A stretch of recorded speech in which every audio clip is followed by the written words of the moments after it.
2024년 마지막 주일 예배를 드리는 성도 여러분, 오늘 말씀을 통해 한 해를 돌아보고 새로운 해를 기획하는 복된 성도 되시기를 우리 주 예수 그리스도의 이름으로 축복합니다.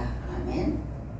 나라가 혼란에 빠져 있습니다. 계속되는 탄핵 여파로 국제사회 속에 대한민국의 품격과 신뢰도는 땅바닥으로 떨어졌고, 정치의 불안전성으로 인해 환율은 하늘 높은 줄 모르고 치솟고 있고, 외환 보유가 바닥을 치는 것은 시간 문제고, 이러다가 제2의 IMF 사태가 터지는 것은 아닐까, 그렇게 염려하는 지경에 이르렀습니다. 이러한 때에 교회와 성도가 해야 할 일은 무엇일까?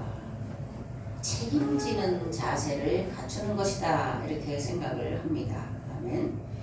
참된 지도자는 시대와 상황에 대해 책임질 줄 아는 자인데, 성경은 참 지도자의 모델을 예언자로 소개를 하고 있습니다. 예언자들은 말씀만 선포한 것이 아니라 선포한 말씀을 삶으로 살아낸 자들이기 때문에 그렇습니다. 그렇다면 이들은 어떻게 선포한 말씀을 삶으로 살아낼 수 있었을까라는 건데, 그들은 자신들이 살던 시대의 고통을 온몸으로 감당하고자 몸부림쳤기 때문입니다. 시대가 당한 고통을 자신의 죄로 끌어안았기 때문입니다. 시대의 비명소리를 들으시고 보낼 자를 찾으시는 하나님을 경험했기 때문에 가능한 일이었습니다. 아멘. 하나님을 경험한다, 하나님을 경험했다. 무엇을 말하는 걸까? 세상을 바라보시고 시대를 바라보시는 하나님의 마음을 깨달아 알게 되었다라는 겁니다. 자식이 철이 났다 그러면 뭐예요? 부모의 마음을 안다 그런 거잖아요. 하나님을 경험한다 그러면 하나님의 마음을 안다라는 겁니다. 그렇다면 하나님은 세상과 시대를 어떤 마음으로 바라보고 계실까라는 건데, 철딱선이 없는 자식을 바라보는 심정으로 바라보신다라는 거예요. 자신이 행하는 일이 죄인지도 모르고 죄를 범하는 자식을 바라보는 심정이다라는 겁니다. 그러나 그것으로만 그치는 것이 아니라는 데에 우리의 소망이 있습니다. 하나님은 언젠가 자신의 죄를 깨닫고 돌아올 것을 기대하고 기다리시는 아비의 심정으로 우리를 바라보고 계신다. 이것이 우리에게 소망이다, 이런 말씀입니다. 아멘. 그렇다면 이런 하나님 아버지 심정을 우리가 어떻게 할 수 있을까? 직접 경험도 있지만 간접 경험으로도 알 수 있는데, 누가복음 15장에 나오는 탕자의 비유가 그거예요.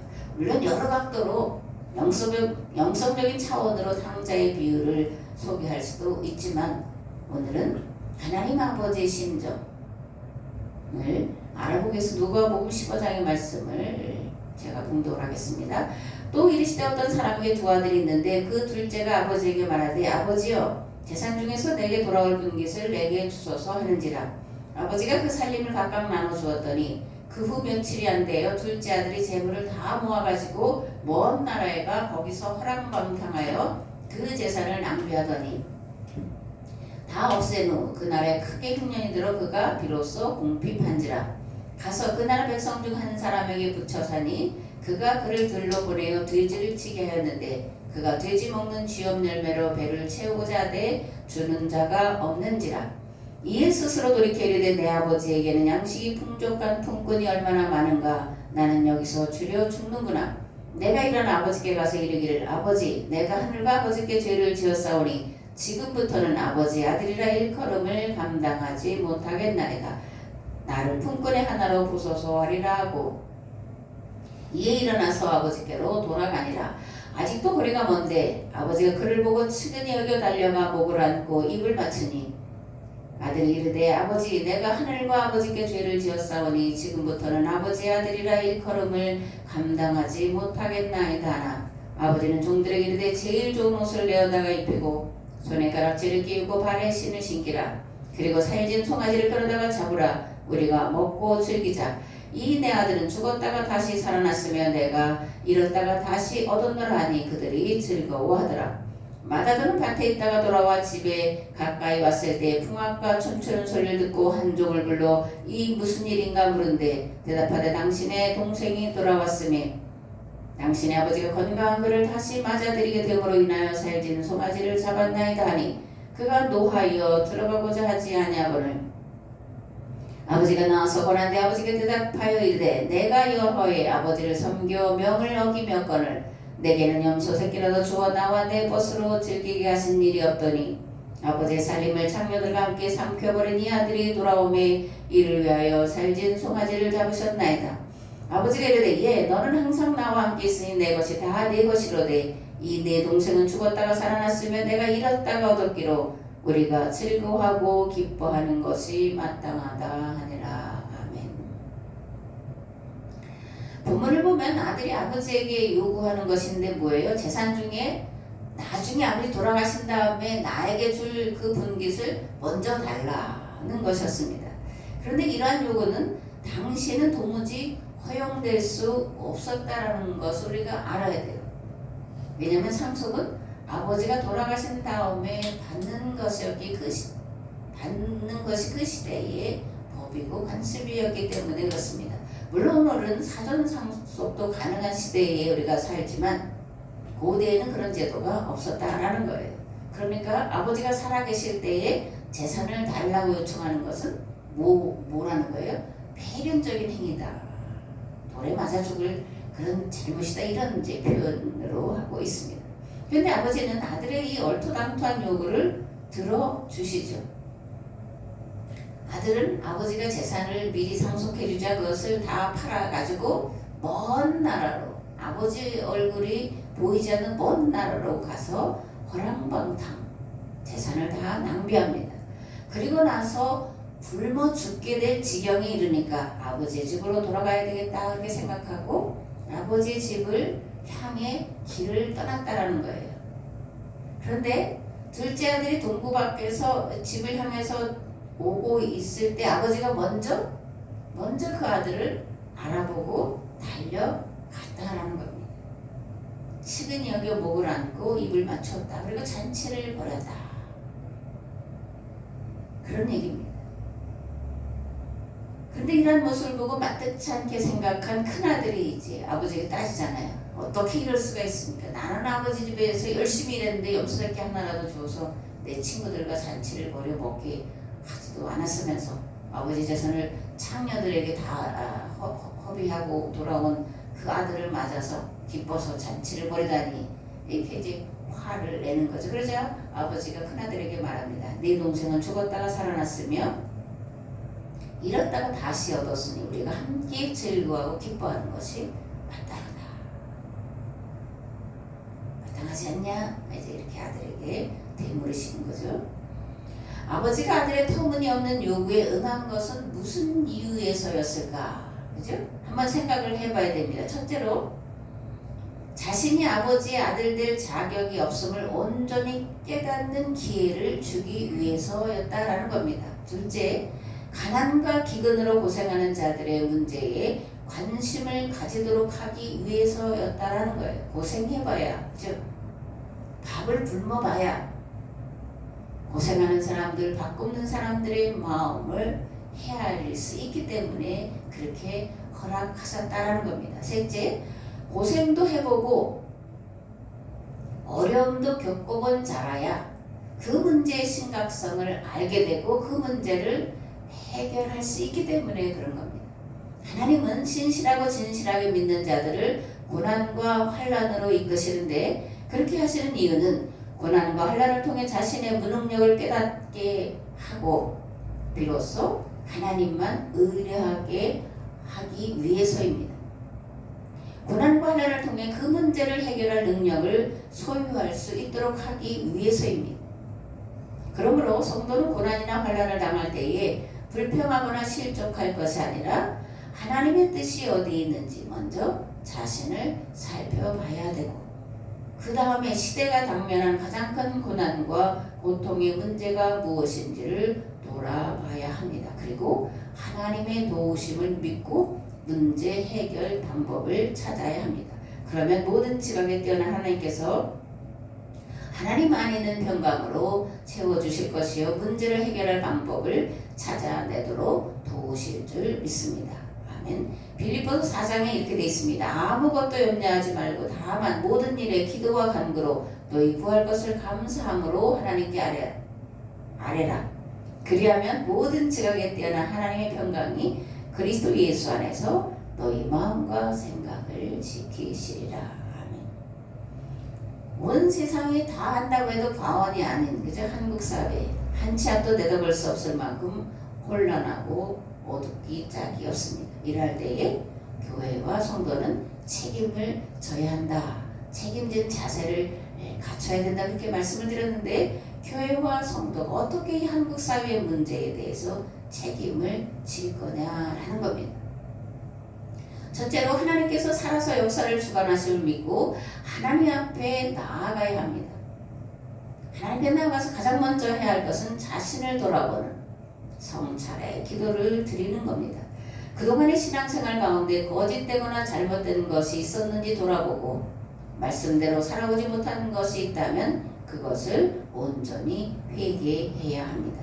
하나님께서 우리를 고생하게 하시며 근심하게 하심은 본심이 아니라는 걸 우리가 알아야 돼요. 오늘 한국 사회가 이런 것, 하나님께서 이렇게 되기를 원하시는 것이 아니라는 것부터 우리가 알아야 됩니다. 이렇게 예정돼 있다, 섭니다 이런 말로 호도하거나 거짓말을 해서는 안 됩니다. 왜냐하면 거듭 말하지만 하나님께서 우리로 이 나라로 고생하게 하시며 근심하게 하시는 것이 하나님의 본심이 아니시기 때문에 그렇습니다. 그렇기에 고생과 근심의 앞을 가릴 때에 스스로 자신의 행위들을 조사하고 여호와께로 돌아가야 합니다. 마음과 손을 아울러 하늘에 계신 하나님을 향해 들고 통회하며 자복해야 합니다. 그런 다음 교회와 성도가 이 세대에 대한 책임을 온전히 감당하지 못한 것을 회개해야 합니다. 그러면 긍휼과 자비가 한없으신 하나님께서 용서하시고 다시 하나님 안에서 살도록 기회를 주실 줄을 믿습니다. 아멘. 예레미야 29장에 이렇게 말씀되어 있습니다. 여호와께서 이와 같이 말씀하시니라. 바벨론에서 70년이 차면 내가 너희를 돌보고 나의 선한 말을 너희에게 성취하여 너희를 이곳으로 돌아오게 하리라. 여호와의 말씀이니라. 너희를 향한 나의 생각을 내가 아나니 평안이요 재앙이 아니니라. 너에게 미래와 희망을 주는 것이니라. 너희가 내게 부르짖으며 내게 와서 기도하면 내가 너희들의 기도를 들을 것이요 너희가 온 마음으로 나를 구하면 나를 찾을 것이요 나를 만나리라. 이것은 여호와의 말씀이니라. 나는 너희들을 만날 것이며 너희를 포로된 중에서 다시 돌아오게 하되 내가 쫓아보내었던 나라들과 모든 곳에서 모아 사로잡혀 떠났던 그곳으로 돌아오게 하리라. 이것은 여호와의 말씀이니라. 이것은 여호와의 말씀이다. 이것은 여호와의 말씀이다. 이것은 여호와의 말씀이다. 이것은 여호와의 말씀이다. 10절에서 14절에서 4번이나 예레미야는 여호와의 말씀이다. 돌아오게 하시겠다는 건 여호와의 말씀이다. 너희를 향한 내 생각은 재앙이 아니고 평안이다.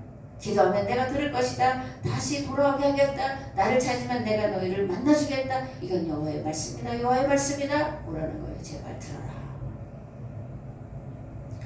둘째, 하나님과 그 말씀을 신뢰해야 합니다.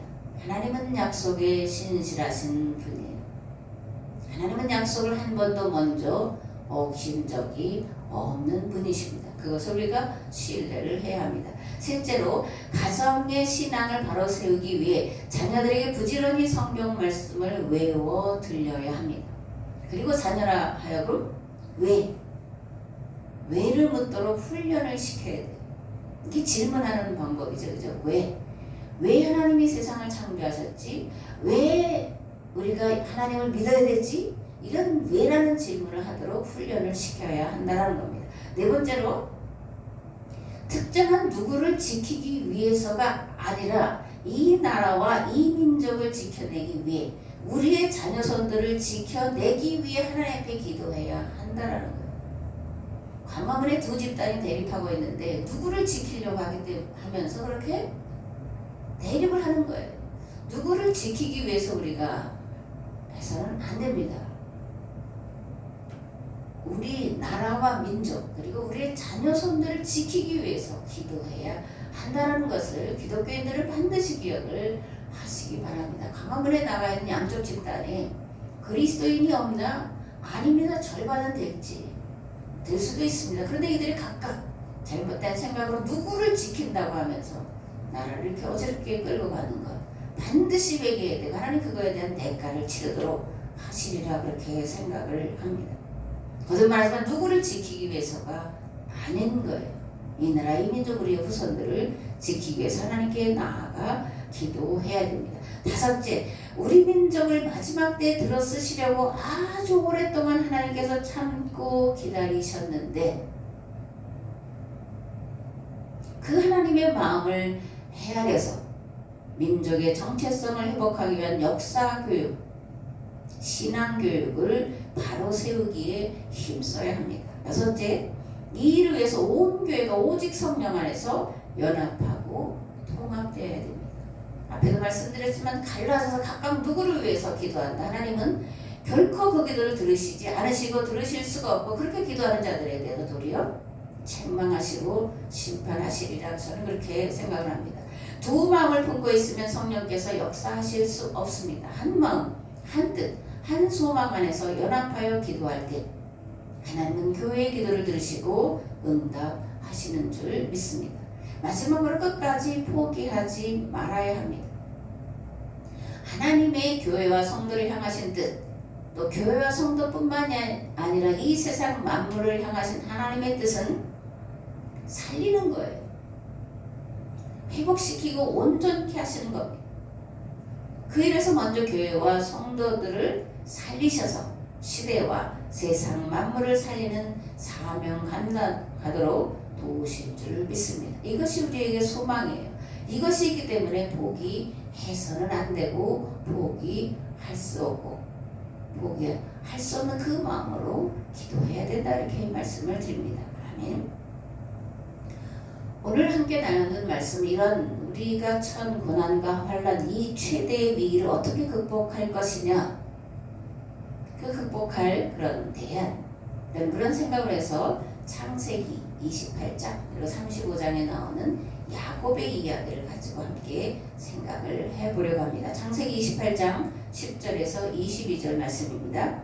야곱이 브엘세바에서 떠나 하란으로 향하여 가더니 한 곳에 이르러는 해가 진지라 거기서 유숙하려고 그곳에 한 돌을 가져다가 베개로 삼고 거기에 누워 자더니 꿈에 본즉 사닥다리가 땅에 서 있는데 그 꼭대기가 하늘에 닿았고 또 본즉 하나님의 사자들이 그 위에서 오르락내리락 하고 또 본즉 여호와께서 그 위에 서서 이르시되 나는 여호와니 너의 조부 아브라함의 하나님이요 이삭의 하나님이라 네가 누워있는 땅을 내가 너와 네 자손에게 주리니 네 자손이 땅의 티끌같이 되어 네가 서쪽과 동쪽과 북쪽과 남쪽으로 퍼져 나갈지며 땅의 모든 족속이 너와 네 자손으로 말미암아 복을 받으리라.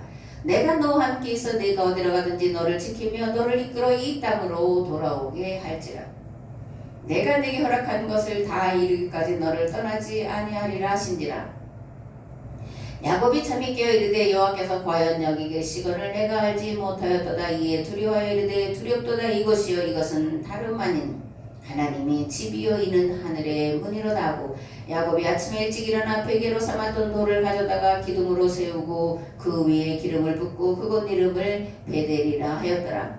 이 성의 옛 이름은 루스더라. 야곱이 서원하여 이르되 하나님이 나와 함께 계셔서 내가 가는 이 길에서 나를 지키시고 먹을 떡과 입을 옷을 주시어 내가 평안히 아버지 집으로 돌아가게 하시오면 여호와께서 나의 하나님이 되실 것이요 내가 기둥으로 세운 이 돌이 하나님의 집이 될 것이요 하나님께서 내게 주신 모든 것에서 10분의 1을 내가 반드시 하나님께 드리겠나이다 하였더라. 아멘.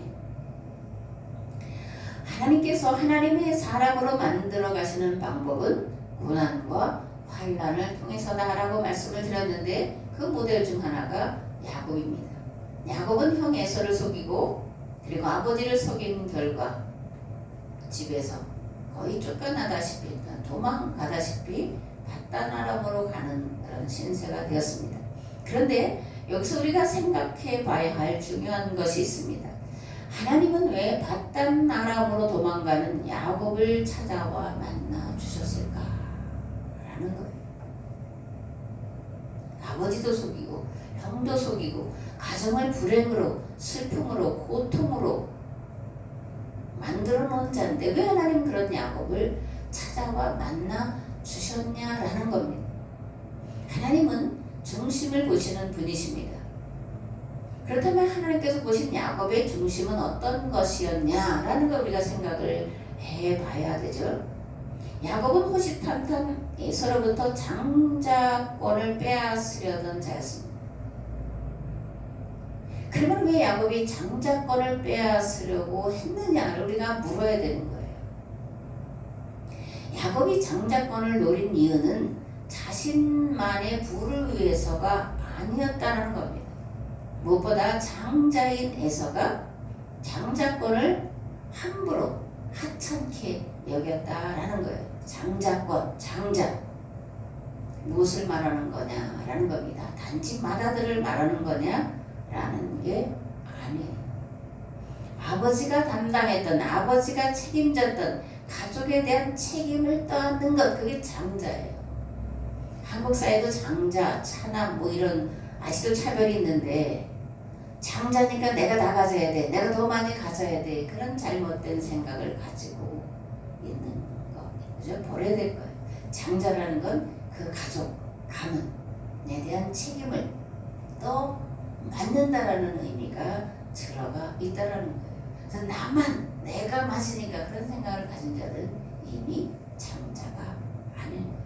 부모를 돌아보고 형제를 돌아보고 섬기는 일을 내가 하고 있다면 그 사람이 장자다. 성경은 그렇게 말씀하고 있다라는 겁니다. 그래서 장자에게 두 분깃을 줬는데 왜? 가족을 잘 돌보게 하기 위해서였다라는 겁니다. 그렇다면 야곱은 아버지 아브라함의 무엇을 떠안으려 했을까를 우리가 생각을 해봐야 되는 거죠. 그죠? 야곱은 땅의 모든 족속을 복받게 하는 것, 그것이 아브라함의 소망이었는데 그 소망을 또 안았다라는 겁니다. 아브라함의 하나님, 이삭의 하나님, 야곱의 하나님. 아브라함과 이삭과 야곱으로 이어지는 이런 땅의 모든 족속을 복받게 하는 그 책임을 야곱이 떠안으려고 장자권에 대해서 그토록 집착하는 것처럼 그래서 결국은 빼앗았다라는 겁니다. 그런데 문제가 있는 거죠. 뭐예요? 장자권을 얻기 위해서 모든 사람을, 모든 족속을 복받게 하기 위해서 찾아낸 방법이 하나님의 방법이 아니었다라는 데 문제가 있는 거예요. 장자권을 가지려고 한 게 문제가 아니라 그것을 얻는 방법에 문제가 있었다라는 겁니다. 하나님의 방법대로가 아니라 뭐예요? 자기 생각대로, 내 의대로 했다라는 겁니다. 아무리 옳고 좋은 일일지라도 그 방법이 하나님의 방법이 아니면 잘못이에요. 즉 목적이 수단을 정당화해서는 안 된다는 겁니다. 거듭 말하지만 요즘 대한민국이 겪는 정치적 혼란의 이유가 뭐냐라는 거예요. 계엄을 선포하고 군대를 동원해서 사회의 악이라고 생각하는 그 악을 제거하려 한 방법에 문제가 있다라는 겁니다. 법이 엄연히 존재하는데 좀 시간이 걸릴지라도 기다렸어야 하는데 불법을 저지른 데 있었다라는 겁니다. 목적이 수단을 정당화하는 논리는 공산주의 논리예요.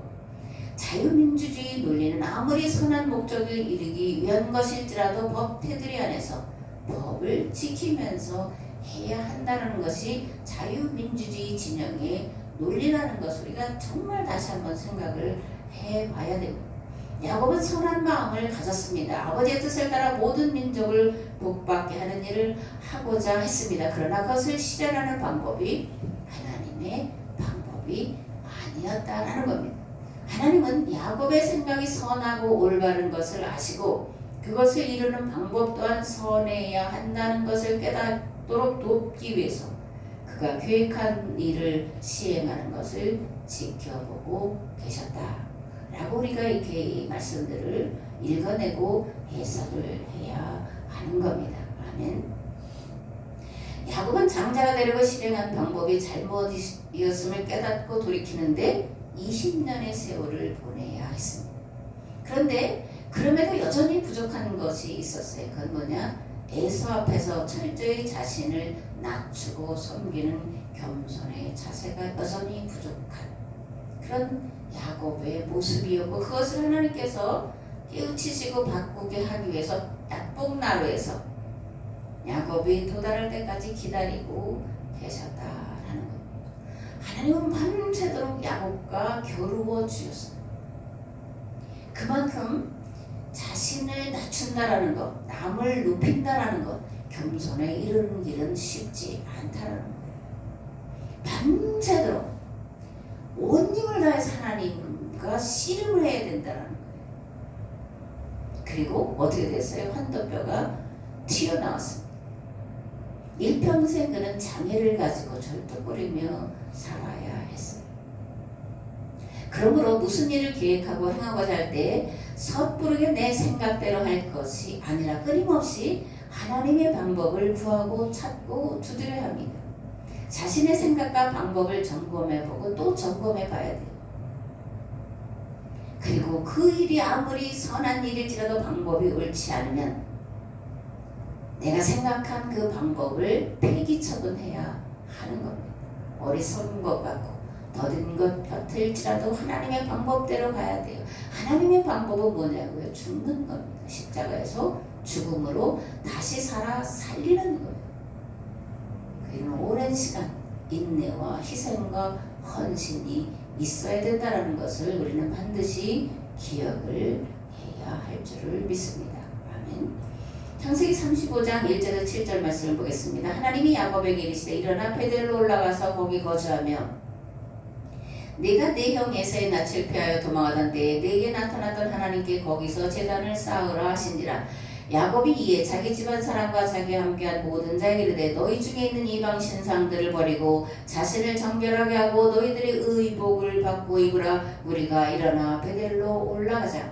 내 환난 날에 내게 응답하시며 내가 가는 길에서 나와 함께 하신 하나님께 내가 거기서 제단을 쌓으려 하노라 하며 그들이 자기 손에 있는 모든 이방 신상들과 자기 귀에 있는 귀걸이들을 야곱에게 주는지라. 야곱이 그것들을 세겜 근처 상수리 나무 아래에 묻고 그들이 떠났으나 하나님이 그 사면 고을들로 크게 두려워하게 하셨으므로 야곱의 아들들을 추격하는 자가 없었더라. 야곱과 그와 함께한 모든 사람이 가나안 땅 루스 곧 베델에 이르고 그가 거기서 제단을 쌓고 그것을 엘베델이라 불렀으니 이는 그의 형의 낯을 피할 때에 하나님이 거기서 그에게 나타나셨습니다. 아멘. 밧단아람을 떠나서 고향 가나안 땅으로 이제 들어왔는데 곧바로 아버지가 계시는 브엘세바로 가지 않고 세겜에 잠깐 야곱이 머물렀을 때 그 가족에게 일평생 잊혀지지 않을 그런 비극적인 사건이 일어나는데 뭐예요? 디나가 요즘 말하면 성추행을 당하는 그런 사건이 일어났습니다. 이에 대해서 그 오빠들이, 그죠? 오빠가 11명의 오빠들이 있었는데 요셉과 베냐민은 아직 안 낳고, 그죠? 10명의 오빠들이 복수심에 불타서 복수를 하게 됩니다. 그러니까 가문이 다 몰살할 지경에 이르렀을 때에 하나님께서 베델로 올라가라 이렇게 말씀을 하셨다는 것이 34장과 35장의 내용입니다.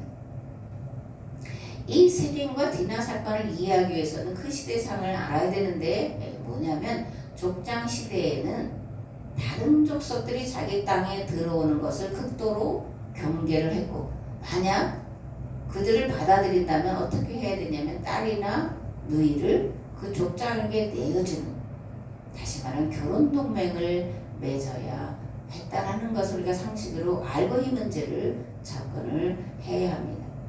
세겜 족속은 많은 가족과 가축대를 끌고 오는 야곱 일행을 보고 저들과 동맹을 맺어야 되겠다. 그러면 저들의 모든 재산, 사람들이 다 내 것이 될 것이다 라는 생각을 가지고 있었습니다. 그런데 야곱은 그거를 거절했다라는 거예요. 왜냐하면 야곱의 목적지는 세겜이 아니었기 때문에 그런 거죠.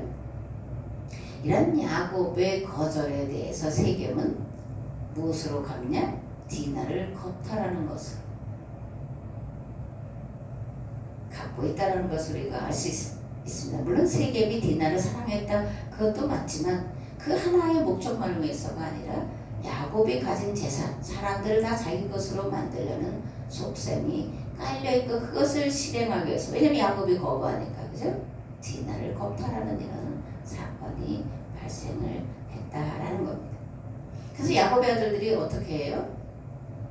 너희들이 할례를 받아야 우리와 통혼할 수 있다. 그래서 세겜 족속들의 남자들을 다 할례를 받게 합니다. 요즘도 많이 고통스럽다 그러는데 그 당시에 무슨 마취를 하고 한 것도 아니고 진통제도 있는 것이 아닌데 할례를 받고 고통스러워할 때 어떻게 해요? 레위와 시몬이 특별히 대표로 칼을 가지고 누워서 아파하는 자들 다 죽이는 그런 잔인한 일을 벌이게 되고, 이 소식을 들은 야곱은 아연실색하는 거지. 큰일 났구나. 우리 다 죽었다. 그런 생각을 하게 됐다는 겁니다. 그런데 우리 속담이 이런 속담이 있습니다. 하늘이 무너져도 솟아날 구멍은 있다. 그죠? 호랑이에게 물려가도 정신만 차리면 산다. 미기는 기회다. 그래서 이런 말들 많이 들어보셨잖아요. 이는 고난이나 환난,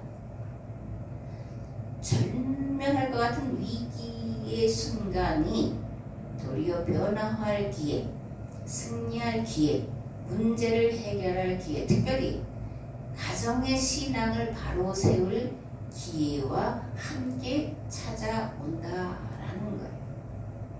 야곱은 가족이 몰살당할 위기에 처해 있었는데 그것을 어떻게 극복을 했냐? 하나님 앞에 기도했다라는 겁니다. 사람의 방법이 아니라 하나님의 방법으로 그 문제를 극복하려고 했다라는 겁니다.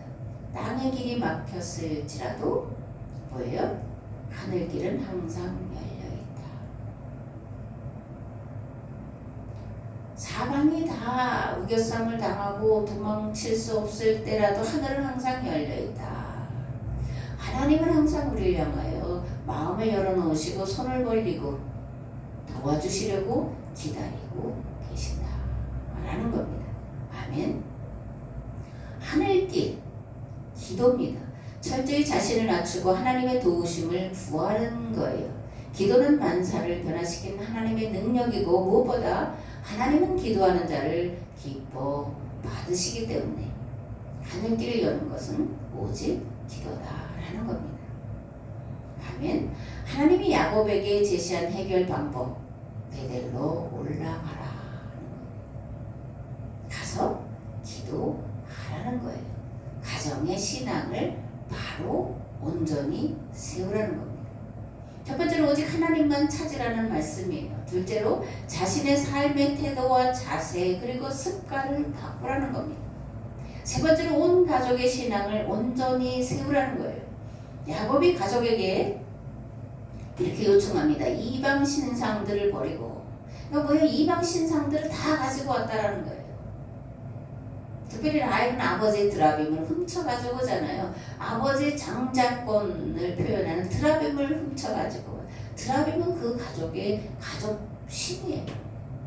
이방 신상들을 다 버려라. 너희 마음과 생각을 깨끗하게 하라. 옛사람을 벗어버려라. 의복을 바꾸라는 건 그죠? 습관을 바꿔라. 생각을 바꿔라. 뜻을 바꿔라. 오직 여호와께로 돌아가라. 이렇게 가족에게 야곱이 단호하게 담대하게 요청을 하고 있습니다. 네 번째로 하나님의 뜻, 하나님의 방법을 따를 것을 결단하라는 겁니다. 세겜 사건 이후에야 비로소 야곱은 가정의 주도권을 가지게 되어 신앙의 주도권을 가지고 오게 됩니다. 그래서 비로소 야곱의 가족이 온전히 여호와 신앙으로 돌이키게 돼요. 거듭 말하지만 위기는 항상 더 큰 기회와 함께 찾아온다는 것을 우리가 어려움을 당할 때, 위기다라고 생각할 때 반드시 기억하시고 베델로 하나님께로 기도로 나아가시기를 우리 주 예수 그리스도의 이름으로 축복합니다. 아멘. 2024년 생각지도 못한 기염 그리고 연이은 탄핵으로 인해서 한국 사회는 혼돈과 무질서와 무법천지가 되어 있습니다. 내 생각과 다른 사람에 대한 내 생각과 다른 사람에 대한 증오심으로 가득 차게 되어 있고 사상 갈등, 지역 갈등의 골은 더 깊어졌습니다. 대한민국이 건국된 지 70년인데 가장 큰 위기를 우리가 맞이하고 있다라는 거예요. 그런데 우리는 이때야말로 한국교회가 신앙을 바로 세울 절호의 기회요, 마지막 기회다라고 생각을 해야 합니다. 지금은 교회와 성도가 베델로 올라가야 할 때예요. 그리고 한 마음으로 누구를 지키기 위해서가 아니라 나라와 민족과 자손 그리고 우리 민족을 향하신 하나님의 뜻을 이루기 위해서 기도해야 된다는 것을 반드시 기억을 하시기를 바랍니다. 저도 말하지만 2024년 마지막 주일 예배를 드리면서 우리는 오직 하나님께로 돌아갈 것을 결단해야 합니다. 편협하고 잘못된 신앙을 버리는 기회로 삼아야 합니다. 야곱이 모든 귀금속을 땅에 묻고 베델로 올라가는 것처럼 내가 사랑하는 것들을 땅에 묻어야 합니다. 이 세대에 대한 책임, 이 나라에 대한 책임 앞에 무릎을 꿇어야 합니다. 땅의 길이 아니라 오직 하늘의 길을, 하나님의 방법을, 하나님의 길을 구하고 찾고 두드려야 합니다. 그러면 혹시 하나님께서 우리로 돌이킬 수 있는 길을 보게 하시고 그 길을 따라가도록 도와주실 줄 믿습니다. 아멘.